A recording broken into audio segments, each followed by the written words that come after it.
Hello everyone, Earl Henderson here with Primordial Defense. Thank you for watching. We went through September 2019 with some pretty warm weather, some summer-like temperatures. And then, all of a suddenly, as if the weather was driving down the interstate and came across KSP, it came to a very abrupt slowdown. And now we are finding ourselves with some cooler weather, and this type of cooler weather is what I like to call hoodie weather, or what some people call or refer to as sweatshirt weather. With that being said, I wanted to do a video on that type of wardrobe and carrying a firearm. So this time of the year, people are most commonly wearing hoodies, or they are going to be wearing a soft shell type of jacket or a fleece jacket or pullover type of wardrobe. And quite a few of those come with these little shock cord cinches that are in the waistband. So this is the waistband of a fleece pullover, and basically all this thing is designed to do is you can cinch it up and it just makes it a little bit tighter around your waist. I personally haven't really had a use for these, and a lot of people I know don't even really use them either. The only time these really come in handy is when you're spending a pretty good amount of time outdoors. And when I mean spending a pretty good amount of time outdoors, I mean out in the woods, not doing some yard work or walking down the long driveway to your mailbox. Why would this be a concern for carrying a firearm? Well, number one, since this is going around your waistband area and you have a firearm in your waistband area, the issue arises when you go to holster your firearm and this little guy gets stuck in between, and as you press downwards, it catches the trigger and you get a discharge. For the people that this has happened to, a lot of them, the round just discharged into the ground. There were some unlucky people where the round discharged into their leg or their foot.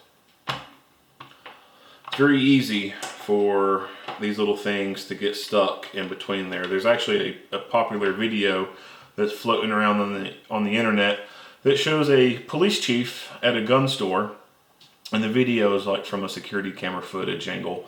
So it's like from the ceiling looking down, and you see this police chief, he's at the gun counter talking to the gun salesman, and he pulls out his Glock that's on his waist, and he pulls it out, and he's just kind of like showing it, and he kind of tilts it a little bit, and he goes to reholster.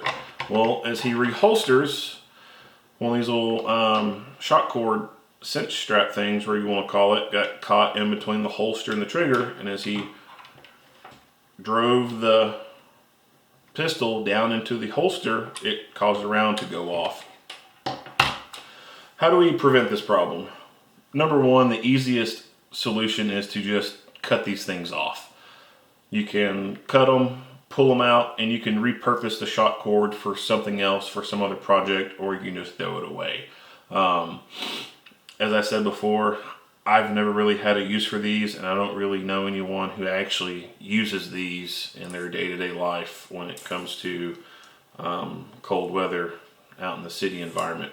So for the most part, these things are, in my opinion, largely unneeded. So the easiest solution is just to snip it and be done with it.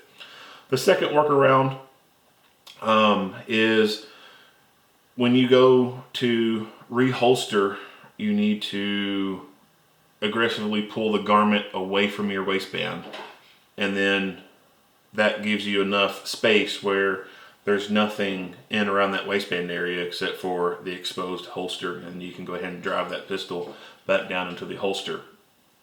When we're presenting the firearm, we also want to do the same thing. We want to aggressively rip upwards, clear that area. That way we can pull our firearm out without having some type of quote-unquote wardrobe malfunction.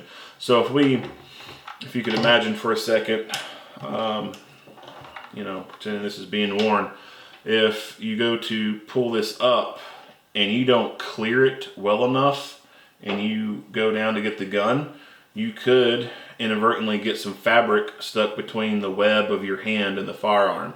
And what that can do is once you pull out and then you go to fully extend, that could either A, depending on how much of the fabric is between your hand and the pistol, could cause you to be unable to fully extend your arm out, or that quick going out motion could break your grip enough to where the pistol shifts a lot in your hand to the point you have to readjust, or it can even cause the gun to fumble out of your hand.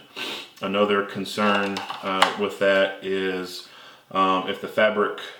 if you don't pull this fabric up far enough away, again, not only can your hand trap some of that fabric in between there and prevent your arm from fully extending out, but if you were to start firing this gun, this fabric on the slide and trapping it could cause a cycling issue and cause you some failure to feed. So anytime we go to pull our concealment garment out of the way, we want to just aggressively rip upwards. Imagine by aggressively ripping this fabric up in a way that you could end up flashing someone. During the winter when we're wearing these outer garments, you know, whether you wear a t-shirt under it or you wear a polo or a button-up shirt, that shirt that you wear under your fleece pullover or your hoodie or your jacket or whatever, that shirt that you wear under it, tuck it in behind the gun. That way, when you do go to pull your outer garment up, you don't have a t-shirt that you then have to reach down and get a hold of and pull up, or a polo or whatever. By tucking that shirt behind the gun and then throwing your winter garment over top of it, you just create less things that you have to deal with. You could get lucky and grab the sweater / hoodie, whatever, and the t-shirt underneath it and rip them both away as you pull, or you could grab this, pull it up, and then the t-shirt still be laying over top of the gun, and you still get that problem when you go to grab it. The t-shirt's over top of it and you get fabric between your hand and the gun, and now you cause the same problem that you could have caused by this. So just aggressively rip it up and away. Hoodies, one of the downside to hoodies is these drawstrings on the hood.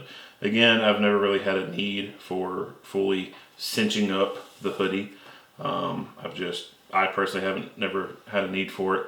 One of the downsides to these cords is during a fight, someone could grab one cord or both cords, whatever, and start to pull it in behind you and use it to strangle you with.